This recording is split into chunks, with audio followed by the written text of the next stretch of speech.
உலகம் சமநிலை பெற வேண்டும், உயர்வு தாழ்வில்லா நிலை வேண்டும்.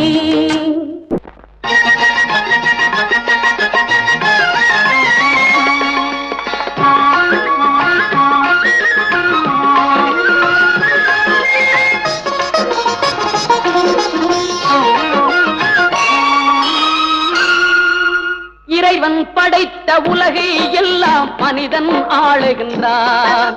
மனிதன் வடித்த சிலையில் எல்லாம் இறைவன் வாழுகின்றான். இறைவன் வாழுகின்றான். இறைவன் படைத்த உலகை எல்லாம் மனிதன் ஆளுகின்றான். மனிதன் படைத்த சிலையில் எல்லாம் இறைவன் வாழுகின்றான். இறைவன் வாழுகின்றான்.